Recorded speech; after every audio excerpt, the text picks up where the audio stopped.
Hey, it's Ted here. I'm in my backyard. I'm getting ready to winterize this 60 horsepower fuel injected Mercury outboard.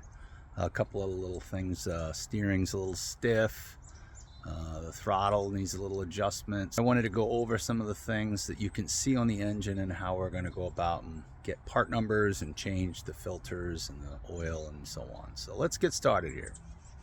So here's the cover. You got a 60 horsepower. It's a ELPT fuel injected engine. All right, so here we are on the starboard side. We have this fuel filter. We got to get a filter for it because that's looking a little dark. He's saying it when it warms up, it runs a little rough. Might be a little bit of a starving fuel system here. Here's the other filter that's down inside the cowling. That looks pretty dark too. I'm not sure that's supposed to look like that. So here's the oil filter. You got your VST here. This engine I put in years ago. I put in the actual Mercury conversion, as you'll see up there. That's the vessel view to talk to it. He says that works fine.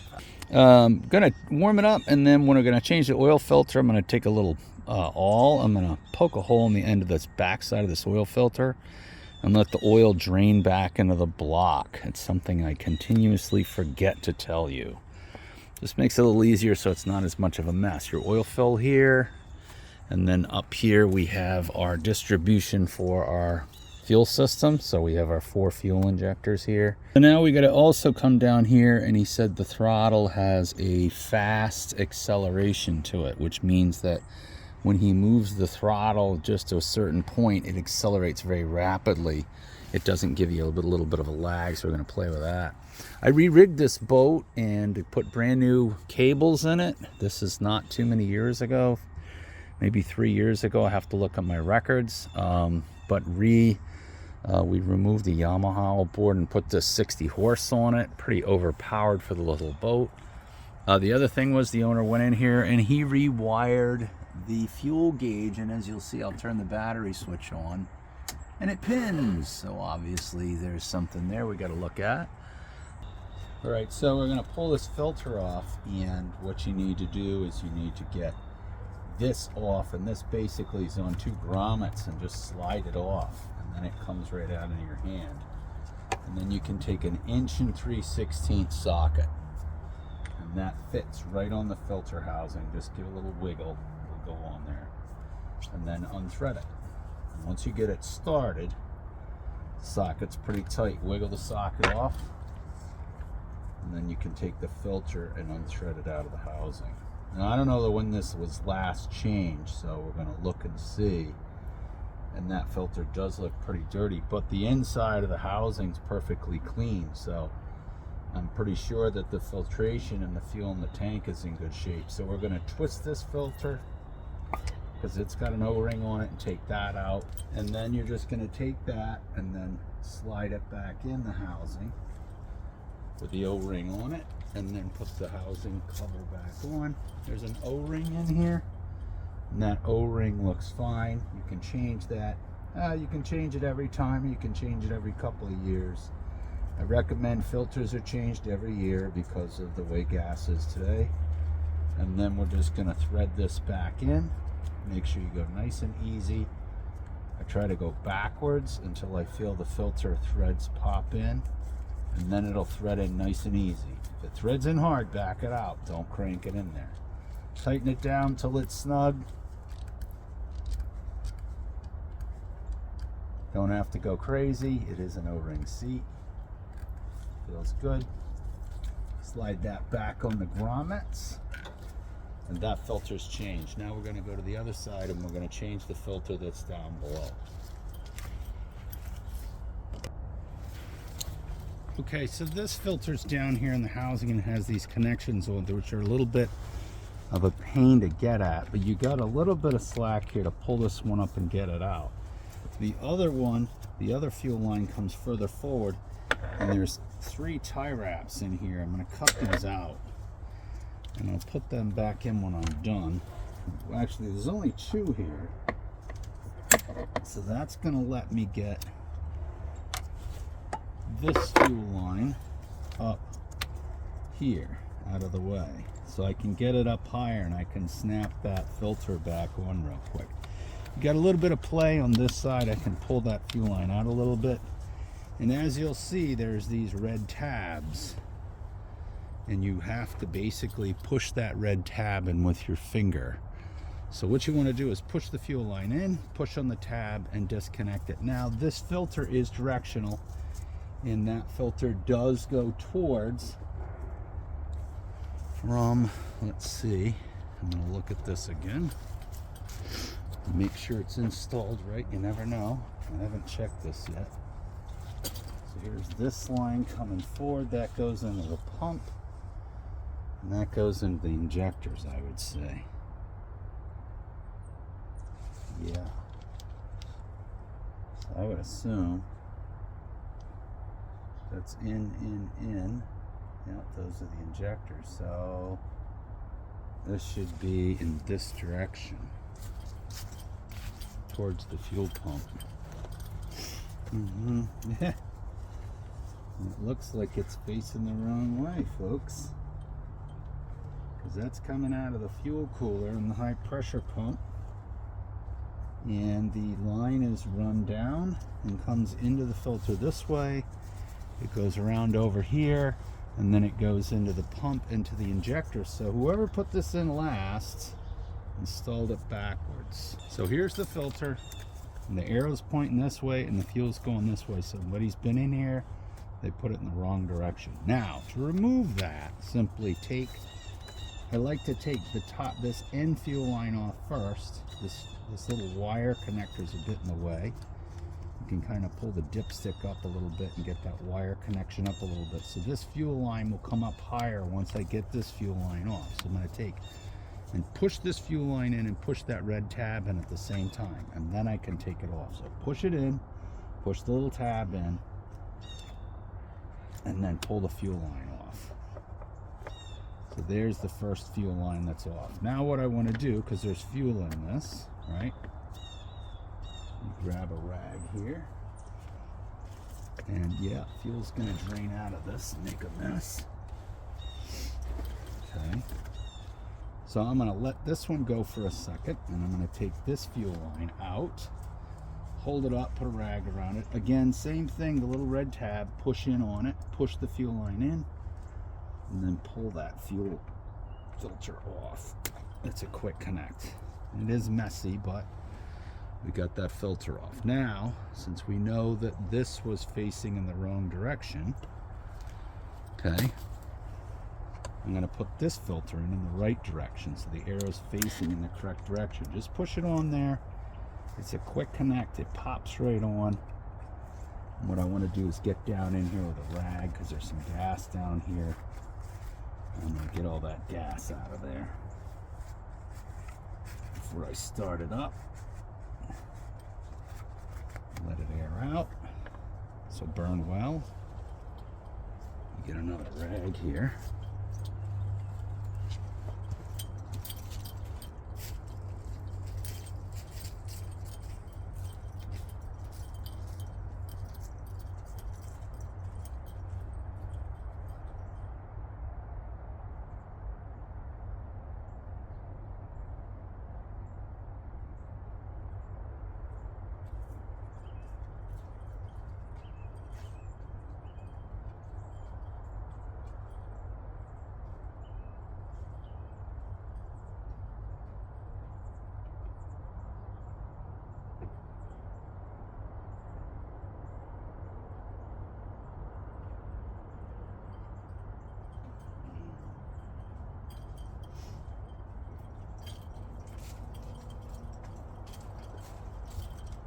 Rag. Yeah, you know what to do.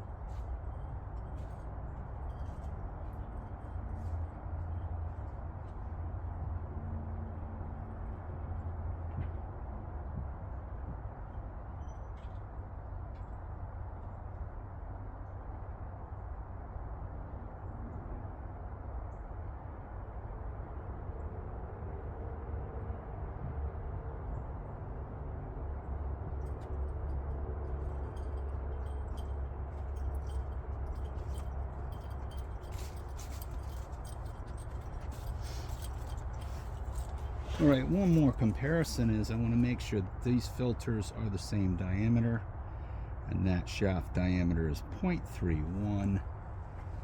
We're done with that one. Let's see what this one is. 0.31, so it's the same exact diameter. Good. Now I can take that fuel line out, and I can plug that in and snap that in, and you're done. Now I'm gonna get a rag, get it cleaned up, that gas in there. So that's how you change those two filters. I'm gonna tuck it back in there, get a tie wrap those fuel lines there. But I got some gas in here, so I want to definitely, you know, drain that, get that gas soaked up out of there. The other thing I did was I already changed the filter, and I'll show you the filter numbers. There's a couple of different numbers for these, and you can use either a Mercury filter or a Quicksilver filter. The Mercury filter is black, the Quicksilver filter is white. I've already changed the oil and the filter on this, so I'm going to write on here with a piece of tape the date that I changed it.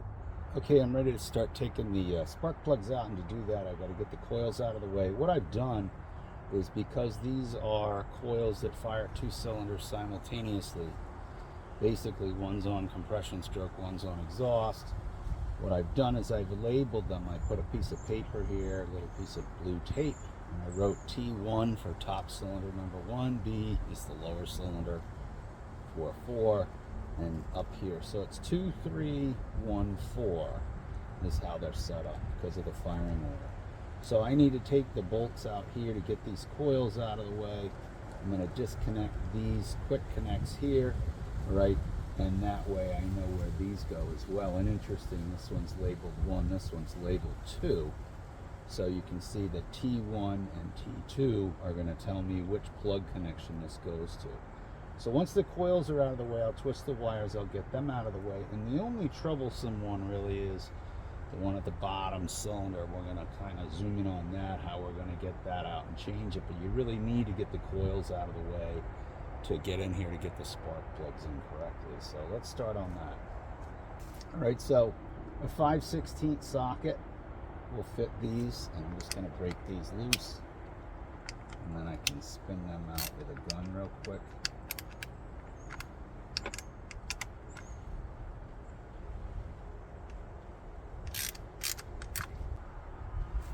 All right, next I want to get these clips out, and you've got to pull these clips up to get these connectors out. So just pry up a little bit with your fingers. One side started, and the other side will come right off. So they're out of the way, so now I can get the coils out.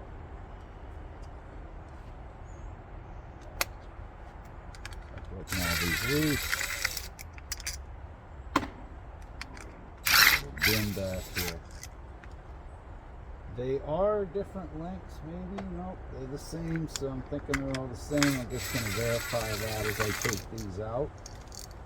Don't want any surprises with both this longer. Nope. And one more. And the coils are free to come out. So I'll take the top one and wiggle that plug. What I want to do is just look 1, 2, 1, 2, and yes, the bottom one is 3 and the top one is cylinder 2.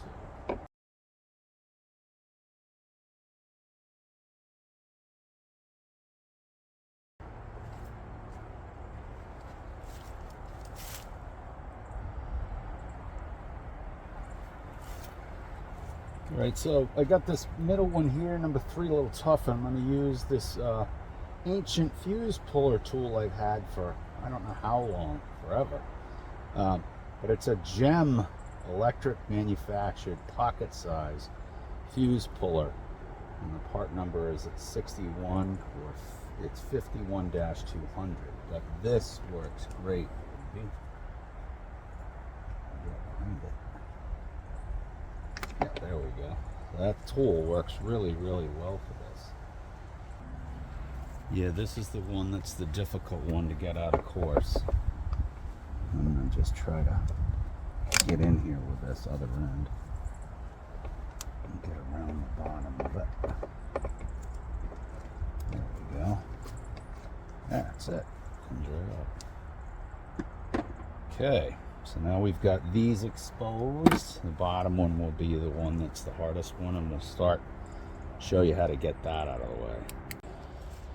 Alright, I've got my 5/8 spark plug socket. I've got my snap-on flex head it's actually a spark plug ratchet.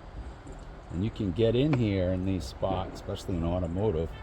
And I can just slip this down in here and push that on the spark plug. There we go. And then just lightly pull on it and break it loose.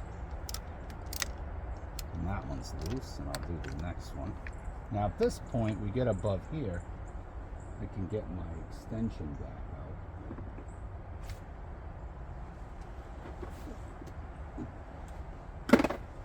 I'm going to put an extension on this. I'm going to put my 6-inch extension.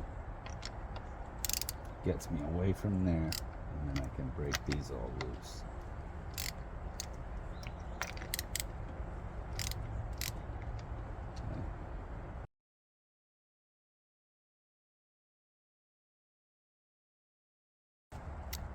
Alright, I got the specs here for spark plugs, and the spark plugs are RA8HC, and the gap is 40 thousandths of an inch.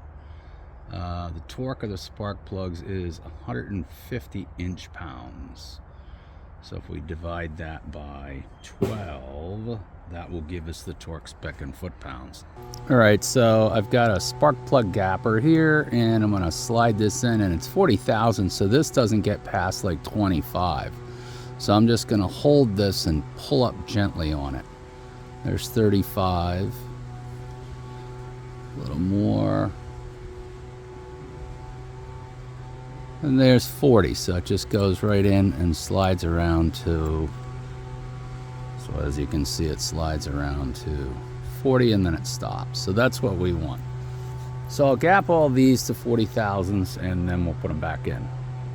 So here's another one. I've got the spark plug gap ready to go together, and I always like to have different extensions. So this one actually is 1 inch, and that allows me to get down in there. I'll show you, and you can actually thread it in easier.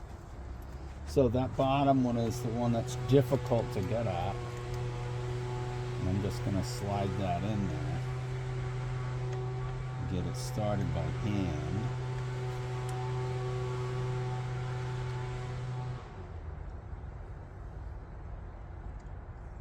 There we go. So it started by hand pretty well.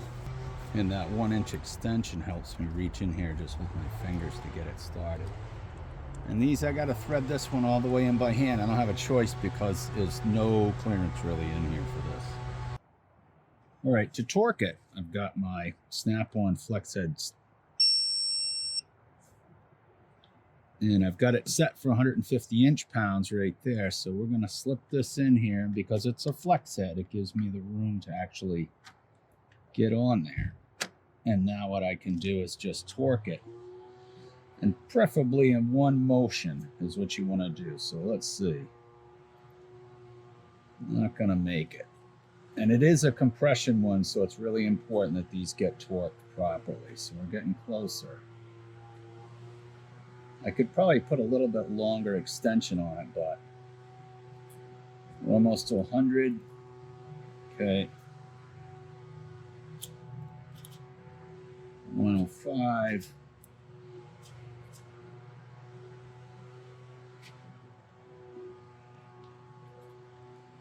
140. Come on. There it is. And it stopped right at 150 on the money. So nice. And that gives me just enough room to get down in there and get that done. So now I'm going to put the rest of them back in, and I'll torque those to 150 inch-pounds.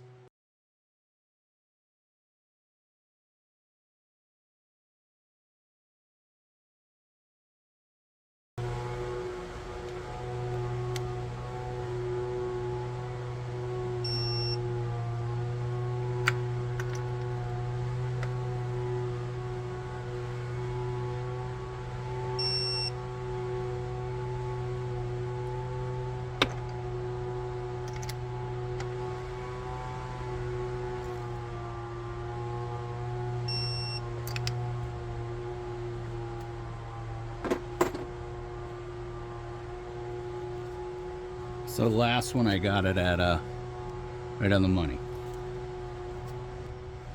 All right, I just got this brand new Matco inch-pound torque wrench, and it's a 1/4-inch head, flex head, and I want to just use this to verify the torque wrench on the snap-on side. I'm sure they're going to be the same, but either one works. I bought the 1/4-inch one because it's a smaller head for outboard work. Plus, I need one to do those low plastic torque settings. So when you're taking all these plastic covers off, need that. So I got this set at 150, and let's see where this ends up.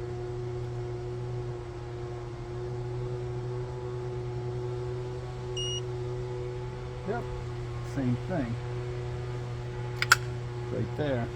So didn't really move at all to the end, which is nice. So this one gives you the nice flash look, tells you what it is. Very similar to the snap-on one, just a little different, but it has all the functionality of the other type 2. Newton meters, angle mode. You can do angle torque too, which is really important. Angle torque is becoming more and more prevalent, and that's why I wanted these torque wrenches, because we're doing more of that. Typically, you just have to set it down on angle mode, and it auto calibrates itself. All right, so inside the diagram for this engine, they show the engine block without the cylinder head. It gives you a little bit of weird reference, but we'll show you over here. This is the exhaust cover over here.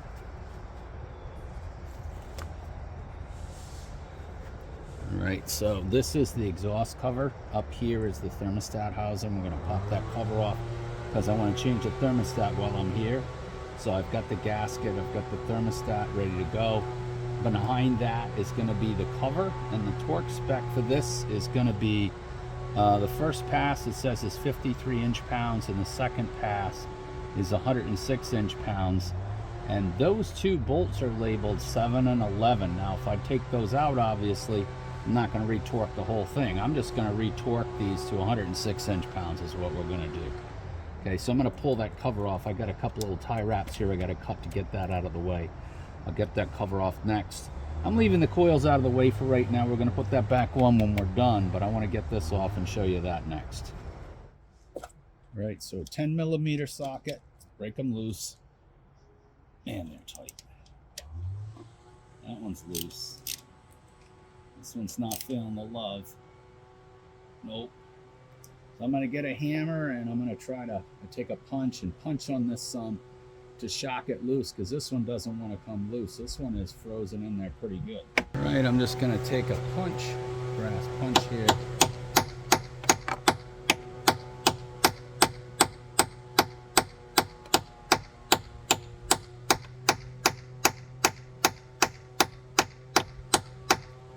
See if we can put a little vibration in there to get it to come loose.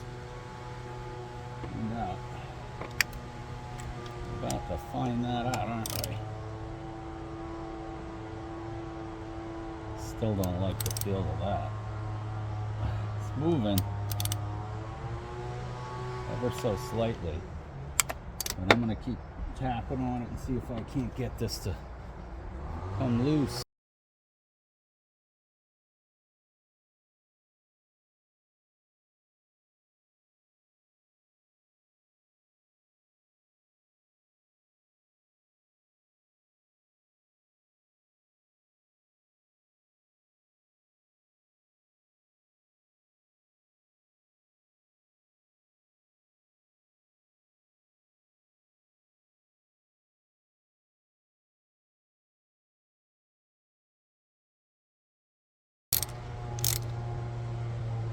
Tighten it up all the way. That way you squeeze anything out of there in the threads. Back it up a little bit more. We'll add some more penetrate. I'm going to let that sit. Just get it to a spot where it's semi-loose. Get a little more. And then let the penetrate work its way in there. In the meantime, what I'll do is I'm going to put the coils back on, and we'll retorque those, because that's really not going to be in the way of anything I'm going to do over here now. All right, we're going to start putting this back together, and coil top 1 and 4, bottom cylinder is going to go on the lower part. So spark plug wire number 4 goes in first. So what I'm going to do is put that in there, push that on. get that into position. That one snaps in. Now I'm ready to put the coil back on, bolt this back in position. And what I'm gonna do is just put a little grease on the bolts before I put them back in. I like to do that so I can get it apart if they ever get a water leak in here and freeze up like the thermostat housing bolts. Okay, I've switched over to actually using Ultra Tef Gel for bolts, especially on power heads like this and that thermostat housing bolt, because that one's frozen. And this stuff has really made a difference in being able to put things together and get them apart. So this is what I apply to bolts mostly now, especially in water jacket areas where corrosion is really a problem.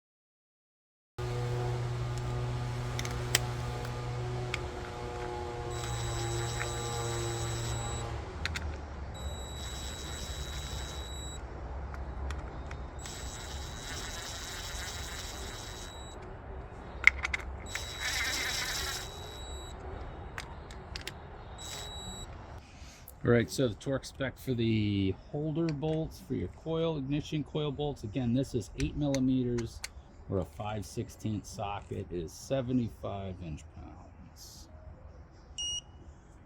There we go, 76, 75, 76. Pretty good at this. I like this new Matco ratchet. This is the Matco one that I'm using. Yep, 75.7, even down to a 1/10 of an inch-pound, which is very accurate. So I like that. So they're torqued. We're going to go back to that thermostat housing and see if we can get that bolt out. All right, so it's going to be a little bit tight, but let's give it a shot anyway. I'll give it a little bit more of the penetrant here. Try to work that back and forth. It's been 10 or 15 minutes. And I'm gonna try to loosen a little more. Actually, I'm gonna tighten a little bit here. Wind that in. And then try and back it out. Ooh, it's starting to go, yeah. So we're almost to, I'd say, pretty much a full turn. Still a little tight. I'm gonna give it a couple more taps. See if we can't work those threads a little bit more. A little more penetrant in there. It's going right in by the gasket too. So that's a good thing. Let's see what happens here if we have any luck. This out.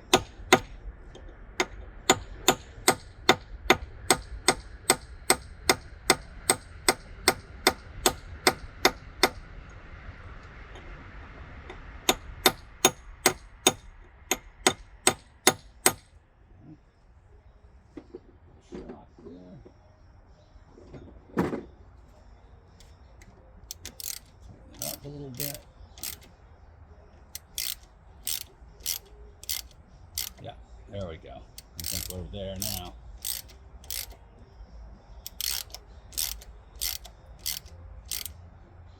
Still a little tight at the end. Just keep working.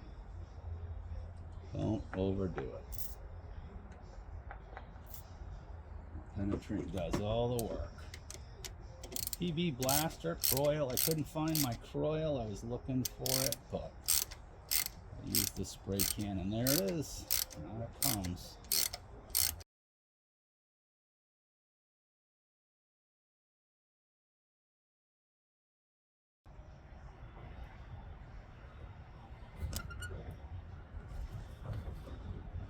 So there's that bolt. Zoomed in. Let's see what it looks like when I get it the rest of the way out. Yep. So that penetrant got in there real well and cleaned up those threads, which is nice.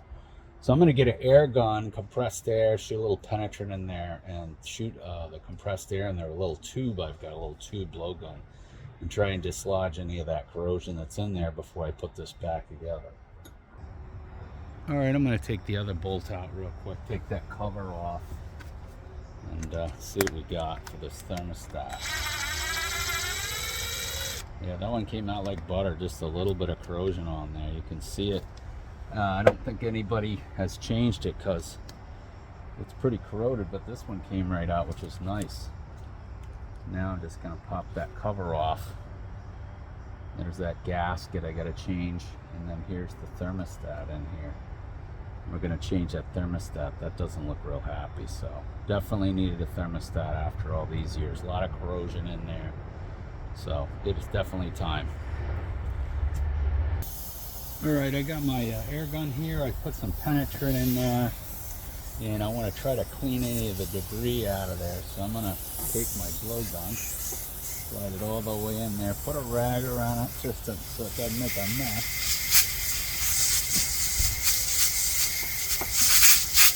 See what we can get out of there. Yeah, definitely got some junk out of there. So spin the bolt in and out and see what it looks like. I've got a decent new bolt. Got a replacement stainless one just because I want to make sure that doesn't get galled up in there. I'll put a little bit of tap gel on there and slip it in, and we'll work it back and forth, make sure that feels good. Then we'll put the thermostat back on. All right, I've cleaned out the holes, blew them out with compressed air. I've run the bolts back and forth in there with some Tef gel to clean them up, and I'm putting the thermostat back in now. So a new thermostat's going in here, and the cover goes on with the two bolts.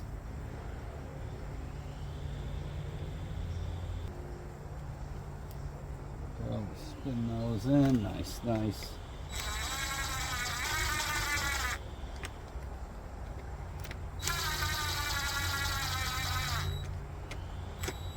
All right, and we'll grab the torque wrench. And we're going to torque these to 105 inch-pounds.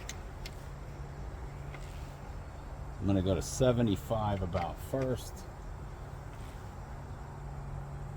That's pretty good. And then right on down to 105. There's one. There's two. Okay. Okay, that's all set.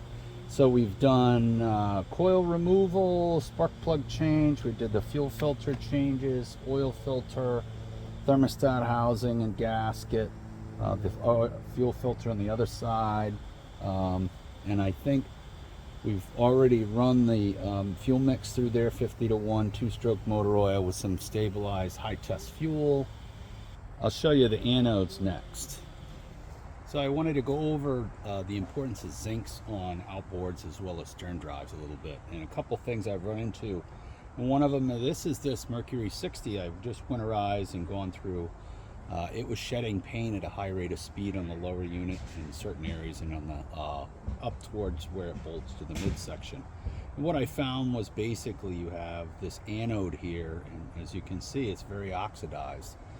There's really nothing it was doing after the point that it got to this. And the reason for that is because this boat's been hauled out of the water. It's on a trailer, so what happens is it just oxidizes over time, and once it gets a coating on it, can't do its job. So here's the new one, and you can see the difference right away between the two. And what I did was also take a little sandpaper and I sand the back of this and scuff it up, and I'll show you where I bolt it to the midsection. All right, so here's the midsection and the section that they bolt through right here. So what I've done is I've gone in here and I've sanded this surface off real well on both sides, because they bolt in there and through, and without that continuity, you're going to get that problem where you get a lot of surface corrosion. Something else is going to become the anode, and that's going to be the lower unit, the propeller, the lower unit. Right, so here's the anode. I just took it out, and basically what you got is, it's all black and oxidized. It's definitely not going to do its job like this. The other thing I did was I went ahead and I cleaned the lower unit up. I had to sand a bunch of it down, and I painted it first. Then I took the anodes off. Now I'll clean the surface, and the last thing I want to do is put the new anodes back on. So this bolt, you know, is the connection to it. So making sure that you have good continuity, the new bolt, clean it up. Make sure the bolt's nice and clean, you know, and this washer, I'm going to sand both sides of this washer so I get a good connection between the bolt, the anode, and the housing of the lower unit. So we're going to put those back in and hopefully prevent the paint from peeling off this thing. And when you put this back in, you kind of need 2 ratchets because it's a bolt and a nut that holds it on there. There we go. So that's done. I got to put the anode on the trim tab next, and that'll finish up the anodes for the engine. There is one underneath. I got to pull that one out too. And here's the other anode that goes underneath the midsection. So this goes down under the midsection, down under here. And there's 2 bolts that hold that in. And as you can see, that really this is very oxidized and corroded. So what happens is that surface right there, there's no continuity to that surface. This gets coated, and then it just becomes nothing more than a paperweight. So you need to keep these clean, no paint. They need to be replaced. I replace mine every year, even if they're less than 50%, because I want that new clean surface to protect the drive, and it keeps the drive from corroding, keeps the paint from boiling off. So that's the other one.